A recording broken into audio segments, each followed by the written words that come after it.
Part 2 na nga pala guys, ng gagawin nating saranggola. Medyo natagalan nga yung pagbubuo natin ng saranggolang ito kasi madalas yung ulan sa amin. Bali, konti na nga lang pala yung kulang sa ating ginagawang saranggola. Puwet na lang ang gagawin natin at matatapos na rin natin at saka pabalat. Para nga matapos yung saranggola natin ay bumili na rin ako ng pabalat. Ganito nga pala ako gumawa ng puwet ng saranggola natin, ginuguhit ko muna sa lupa para makuha natin yung sukat. Sa ganito kasing paraan ay natatansya natin kung sakto lang yung laki ng puwet na gagawin natin para sa saranggola natin. Saka natin kukuhanin yung mga sukat at bago natin kayasin. Pero bago nga pala natin kayasin, syempre magbabaak muna tayo ng kawayan at kailangan natin itong putulin. Sa pagbabaak nga ng kawayan ay may diskarte rin, pero sa ako nasasabihin kapag gumawa ulit tayo at lumipad na yung saranggola natin, mahirap kasi magpaliwanag. Kapag hindi pa lumilipad yung saranggola natin, baka mapahiya lang tayo kapag nagturo na tayo agad. Ang naisip nga pala nating puwet sa ating saranggola ay puwet isda. Bukod nga kasi sa puwet di palayok at puwet kupas, ay isa ito sa mga madadaling gawin, yung puwet isda. Ang pagkakayas nga ng puwet ng saranggola ay nakadepende sa laki ng saranggola mong gagawin. Kung mas maliit nga yung saranggola mo ay mas manipis pa yung kayas dapat sa gagawin natin. At kung medyo malaki nga rin yung saranggola mong gagawin, medyo kapalan mo na para laban na laban siya sa hangin. Kapag nga pala kumakayas ako ng pampuwet ng saranggola na ginagawa ko,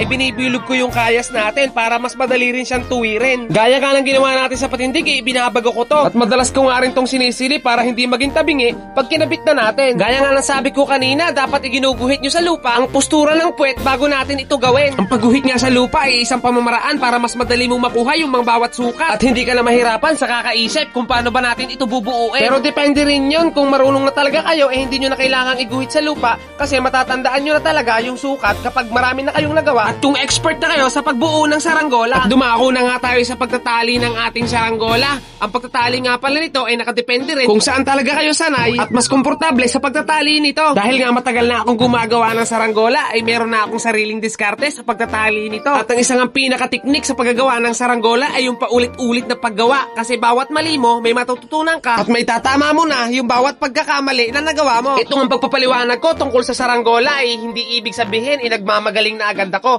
Ibinabase ko lang sa mga nagawa ko at mga naging experience ko patungkol dito sa paggagawa o pagbubuo ng saranggola. At oras nga na makabuo ka ng isang saranggola ay wag mo agad iisipin yung pakikipagkompetensya. Ang kadalasan kasing nangyayari ngayon sa mga ganitong content ng paggawa ng saranggola ay pinagkakagalitan pa kung sino daw pinakamagaling. Medyo lumalalim na yung ating usapan, buti na lang dumaan dito si JB Sukal at nagtatanong sa atin kung may papalag ba daw sa kanya o lalaban sa larangan ng sundutan. Dito nga ay natapos na natin yung frame ng saranggola natin at dadako naman tayo sa pagpabalat. Hindi ko na to ibo-voice over kasi medyo mahirap-hirap.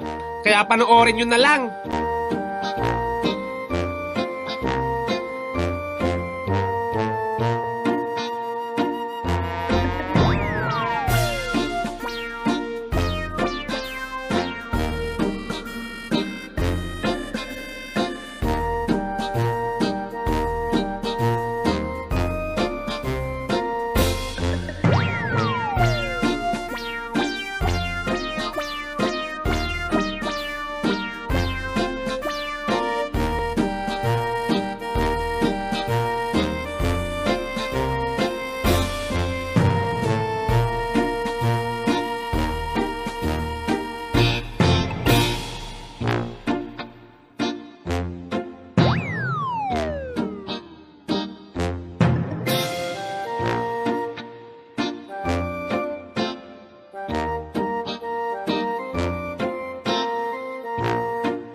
tayo natapos magpapala at may kakulangan pa nga, ay di tayo gagawa nga ng sumba. Ay ano baga nga ang sumba? Ay di sa madalit sabi, ito'y paingay ng ating mga ginagawang saranggola. Ngayon nga lang huli makakapagsundo ng gawaan at talagang huli ni sa amin ay laging nag-uulan. Ngayon lang gumanda ang panahon. Ay ano baga nga ang kailangan? Ang kailangan mo lang naman din ay makunat na kawayan. Hindi pwedeng gumamit ng gataw o kaya ng mga kawayang napakadaling mabalay. Sa pagkakayas nga na rin, para ka rin nagawa ng baskagan. Magkabilang dulo ay iyong kakayasan, paliliitin laang natin ang papagayan. At yung gitna laang din ang tuong hindi pa kakabawasan. Dapat medyo matigas ang gitna, dulo lang ang malambaw.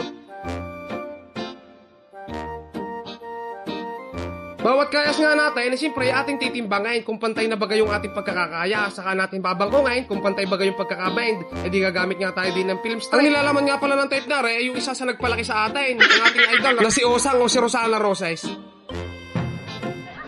Aring ang film strip na hindi basta-basta ikinakabite. Hindi naman pwedeng ikabit ng garan kalapad at talagang hindi naman tutunaw. Kailangan taring gupitay. Kailangan alisin yung butas-butas na gilid para ating mapakitay. Dini nga sa pagkakabit natin, hindi na tayo gagamit ng ulak at totoong magtatagalaang. Gagamit na lang tayo din ng lubo at saka na ring interior. Ay para saan baga lubo at interior? Ang lubo ang gagamitin natin panali at aring namang interior ay yung ating ikakalang dito sa pinaka-film strip. Ay di para inyong maunawaan ng lubos ay garniga. Ayan, gayaan, itatali lang natin gayaan. Ang pinakapanali ay lubo, ang nakakalang dyan ay yung interior para hindi maputol yung ating film strip kapag napagarpar na sa taas. At pag ating ang naitali yung isa, ito yung kabila naman, itatali din natin para magbangkong na gayaan at mapatulog natin. Noong una-una talaga mga kakalitar, ang ginagamit ko talaga din sa ating paggagawa ng sumba ay sakulaang at napakatinis din naman ang tunog noon. O kaya ay ang bule, kasi maliwag-liwag lang ang gawain.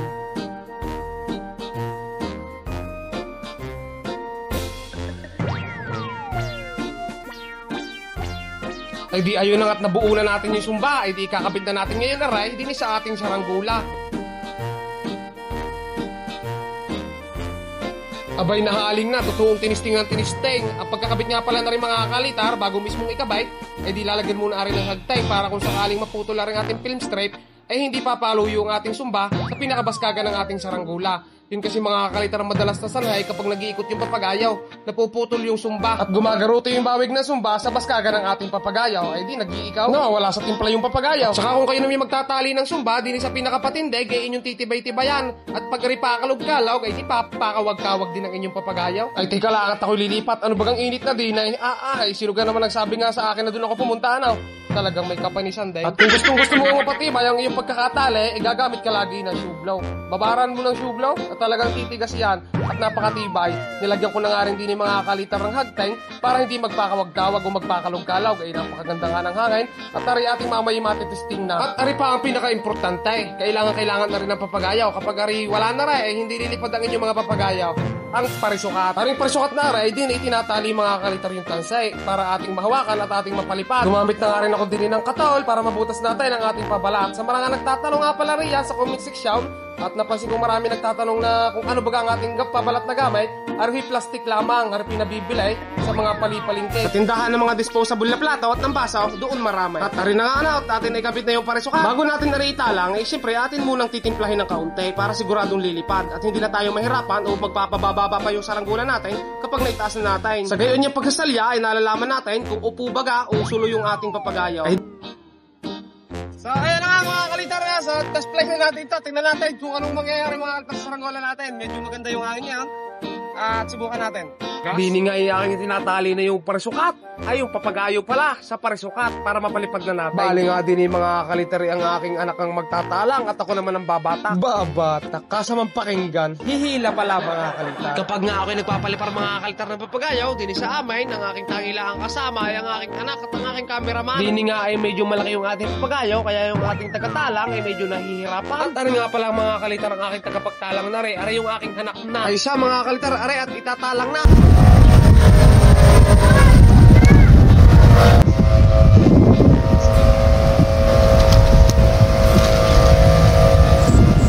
Ayun na nga mga kalitar, may success yung pagpapalipad natin, lumipad na yung saranggola natin.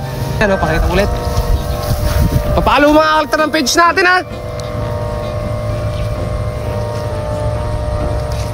Simpleng isda lang mga kalitar, simpleng isda. Oh, ang galit!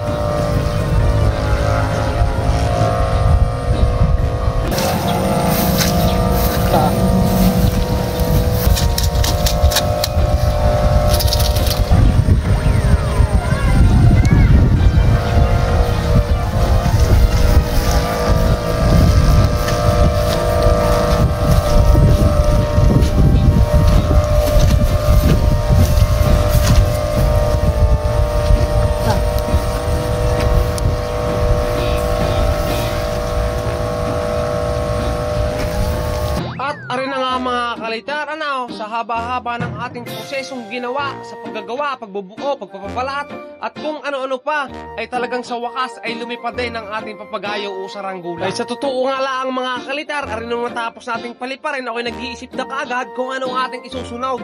Ay kayo ngayon mag-comment sa baba kung anong ating pwedeng gawin na papagayo at baka makakaya kong gawin, edi gagawin natin sa abot ng aking makakaya. Pero bago iyon, di tayo mag-enjoy muna sa pagpapalipad na rin ating papagayaw.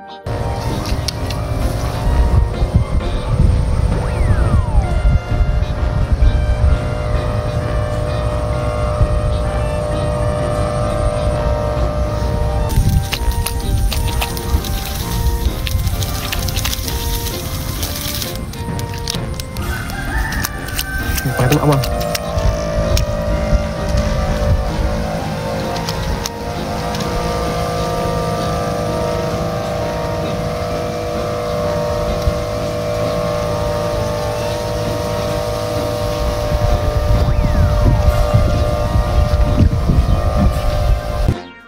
Ayun, sa wakas Maalta, nakapagpalipad din tayo, ano? Kahit maputik, oh. Maalta, oh. Ano tayo nag-aararo? Tapos yung paligid mainit. Maputik. Pero mainit, ano? Maghapon kasing umulan kahapon. Magdamag pala. At ngayon, gumanda yung init, gumanda rin yung hangin. Kaya ayan, nakapagpalipad tayo. Pakita ko sa ranggola.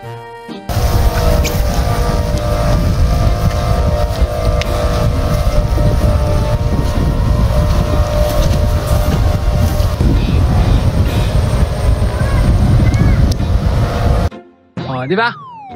So, yan yung malaki natin na ginawa. At lumipad na siya, no?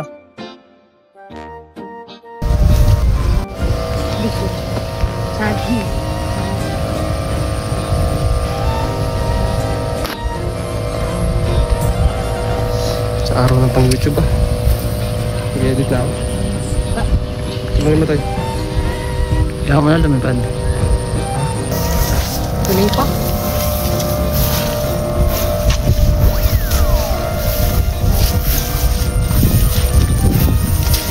Ay, doon tayo.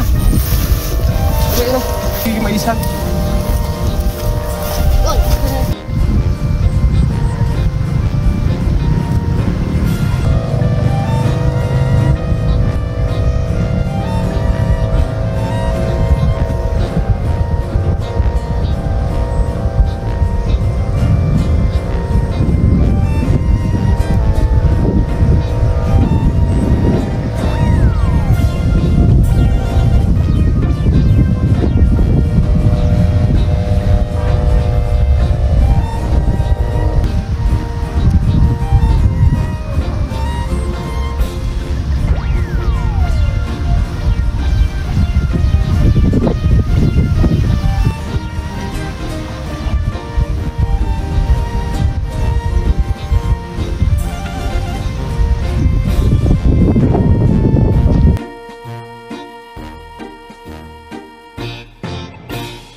So, ayun guys. Papalo po ng page natin at sa susunod ulit na video. Hindi mahal ito, no? Ipali-para natin. Maraming salamat mga kaltar sa inyo sa pagsuporta sa akin lagi at talagang marami pa tayong gagawin papagayaw.